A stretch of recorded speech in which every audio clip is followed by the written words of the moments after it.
What is up, guys? Welcome back. It is Madden 25 season, and I'm going to be taking you through some of the most important coverage tips you need to know to play better defense in Madden 25. So make sure you guys are subscribed right here to the Zan Madden YouTube channel. I'm dropping content Monday through Friday in the mornings with shorts in the afternoons, all with the goal of getting you better at this game. And while we're talking about getting better at the game, this is going to be a great free resource for you. But if you guys want even more, you should check out my strategy website, gridirongameplans.gg, where I have content for not only Madden 25, but also college football 25. We did well over 60 vault tips already in college football 25, offensive and defensive game plans. And in Madden, we already have ourselves up to 20 vault tips in just over a day of the game being out. And I'm working on my launch offensive and defensive game plans for Madden as well. Those will be out as soon as I can get them out to you. But let's focus on today's video.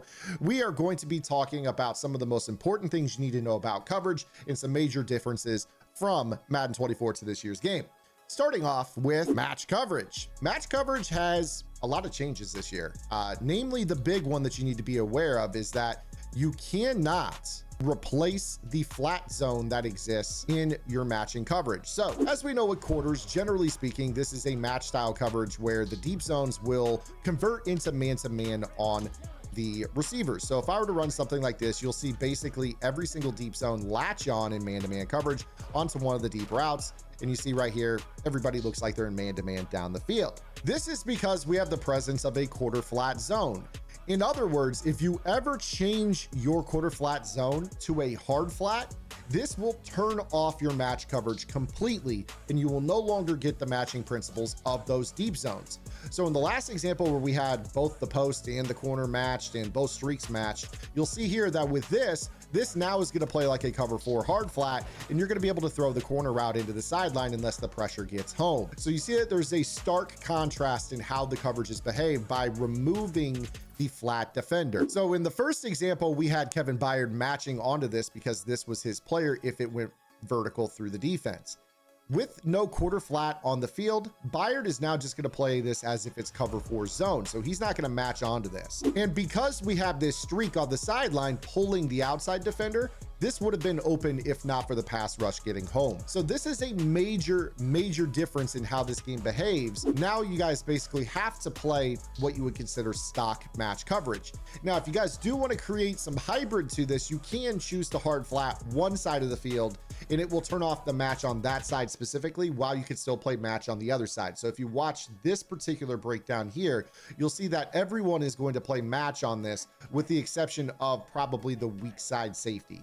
There is a chance that he could convert, but there is a chance that he'll just stay into an inside quarter. And you see, in fact, that's what he's doing right there. He's not matching the tight end down the seam. Meanwhile, we had match coverage on the far right side of the field. The left side of the field turned off all matching behaviors for the corner and for the left safety. So you see right here, this is match. You see everybody playing match on the right, but on the left, this is cover 4 drop. So this allows you to create some hybrid defenses. Now, of course, my user was on the hard flat that I changed, so the running back would not have been open on this play. But it's important to designate that this is a major difference in how this is going to behave. So match coverage is kind of a take it or leave it stock situation. I do have some hybrid coverages that you could take a look at on Gridiron Game Plans where I kind of allow you guys to play hard flats, but also play match for the deep zones. That's a little bit more advanced, and you guys should check out the website and go into the August vault to see how to make that happen for you. But let's get on to our next tip. Zone drops in Madden 25 are vastly different to zone drops in Madden 24. If you guys were to recall last year, every other video that you saw on this channel or on any other channel on YouTube would tell you that if you were to set your zone drops, you would set your flats to 30 and your curl flats to 5. And you can still do that, don't get me wrong, but there are going to be some things that you have to be aware of this year. So let's go ahead and set up a similar flooding combo, similar to what we just ran. And I'm just going to have something that attacks the flat, something that runs to the corner, and we have a deep zone.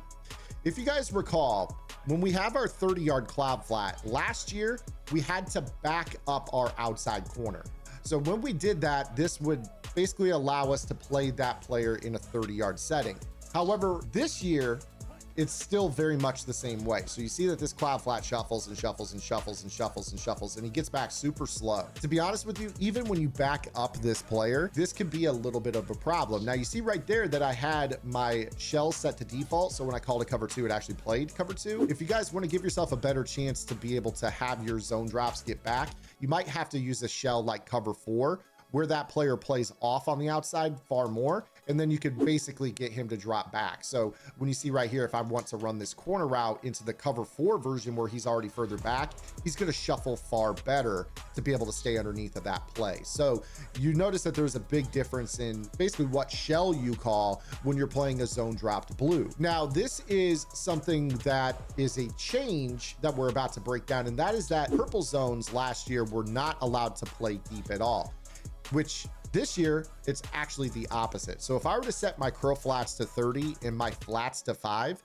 you're actually going to notice right away that this is going to actually work out pretty well for us. So let's go back and we'll run kind of a compression route with a corner route, and you're going to see exactly what I'm getting at. So in this case, we're going to run a streak in a corner. And in this example, I'm going to put Gordon in the purple zone from a pressed alignment even. So we just talked about cloud flats can't be pressed up in a 30-yard setting. You'll actually notice that purple zones will turn and run back to that drop. And you see that he does a really good job of staying on this. It's almost like he's in man-to-man coverage. So you saw right there, Kyler Gordon in a slot purple pressed and on the line of scrimmage can actually get back to this throw. You see that he's just gonna backpedal and run with this, and he stays on it. You wouldn't even really know that this was zone coverage. It actually looks like man in this regard, but if you're facing another formation, it would shuffle more like zone, but this looks very, very good. You see right here, even with him getting bumped into by the wide receiver, he still smothered this corner route. So this is a great way that you can actually defend the flats with a blue zone and then actually set your purples to a deeper drop and know that they're going to guard the sideline effectively for you. Now, you could also use this adjustment from other players on the field. So let's say for whatever reason, I wanted to run like maybe more of like a cover 3 style defense. So we got this cover 3 match.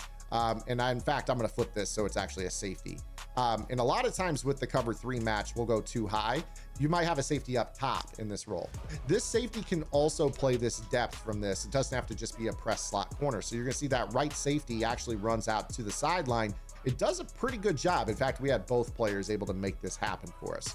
So you see that this is a great adjustment. Where this differs in Madden this year, and to be honest, also in college football, if you guys play that game, is that you can't actually set your zone drops for your curl flats to be 0 or 5. This used to be a really good tactic that we would always use for defending quick flats and screens and things like that. So I want to show you guys, let's say we're dealing with a player that likes to run, a quick table route to the running back. We might say, all right, well, let's put a purple and a 0. So I want you to actually watch the left slot corner here in this example. We have him set to a 0-yard purple.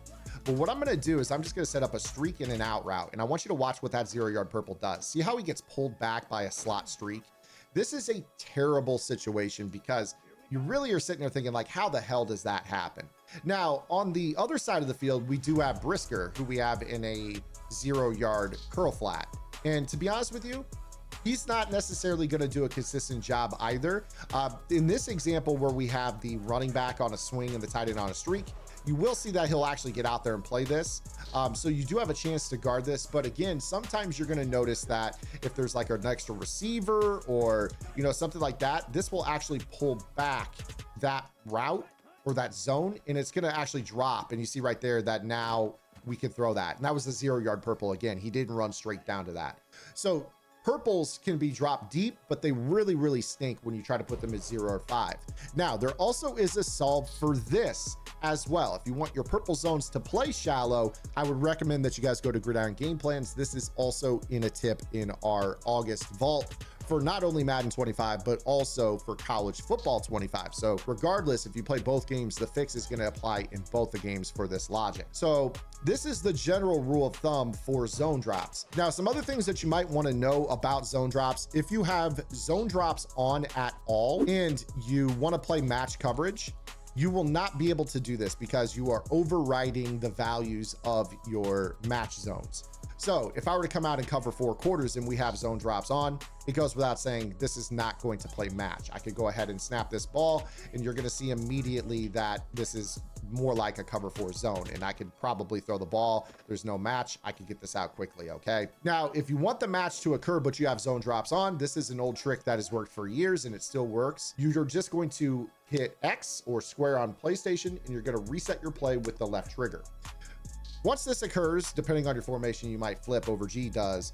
This will turn your match coverage back on. So when I snap this ball, you're going to see that we have the matching behavior, and you see that, you know, in this particular example, you don't want to play quarters against trips. We would have been better off playing palms, but you did see that it activated the matching behaviors. In particular, you saw this safety right here try to match the seam. For whatever reason, our backside safety had no interest in guarding the tight end corner. This would have been better in palms and it would have worked just fine. But if you guys ever have zone drops on, you have to reset if you want your match play to work. All right. So that is another tip that will help you guys play better coverage. You understand how zone drops work. You understand how your matching principles work. There is one other thing that I want to share with you, and that is that once you turn your zone drops off, let's say that for whatever reason we're playing an opponent that audibles around or flips or whatever, and we come out in a zone coverage play. So let's say that we're playing somebody, we have zone drops on, and all of a sudden they do something and we say, you know what, I want to play stock cover 3. I don't want my purple playing a 0. I just want to play stock cover 3. So we go ahead and we reset our play, which in this defense, whatever, it flips the defense. I already moved some players around. You're now back into stock rules. So it's as if you have no zone drops on. If you were in a match play, it would revert back to match rules. If you ever on the fly say, you know what, never mind, I actually want to be able to run zone drops again, maybe they audible. All you have to do is audible to any other play and it will turn your zone drops back on. So you remember that 30-yard blue we were just talking about? You'll see that when we actually snap the ball, that this will turn him back into a 30-yard setting. And now all of a sudden he's dropping, and you see right there in this cover 2 that wheel would have been open, but nonetheless, the zone drops were active. So again, I'll show this to you in another defense so you can get a better idea of what we're talking about. Maybe I come out in dime. I've got 30 and 5 for my flats and my curl flats. I initially say, you know what? I don't want 30-yard setting. I'm going to reset my play. So you just hit X, left trigger. It resets your zone drops. If you actually notice when you have zone drops on, you notice how the cloud flats are backed up further than when you turn them off. You notice how they bite down. There is a visual cue that will tell you your zone drops are on or off if you play enough attention with this, okay? But again, we have them off here. Maybe they audible and we decide, you know what? I want those zone drops again. All you have to do is audible back into the play. You don't reset the play again. You just audible back into the play, and you're going to see that our cloud flats are now backed up again, at least with the play art, and we know that our zone drops are active. So now if I have a curl flat, you're going to see that it's zone dropped as well. And you'll see that it will, you know, in this case, we told you don't try to set a low zone drop for a curl flat because it is going to back up. But you do see that it backs up, and then late in the play, it comes down to the depth that it needs to come to. So this is how you could go back and forth on the fly with your zone drops. This has been something I've done for a couple of years. A lot of players know you can reset your zone drops, but they don't know how to turn them back on. And that's a huge key for this as well. So that is 3 or 4 tips really that you guys can use to become better at playing zone coverage in general, match coverage as well. I'm going to be dropping so much more content in Madden 25. This is just the beginning. I hope you guys enjoyed the video. If you did, make sure you guys give it a like, a thumbs up, subscribe to the channel, drop a comment below, and I'll see you guys this afternoon with a YouTube short. Until then, this is Zan. Hit the lab and good luck.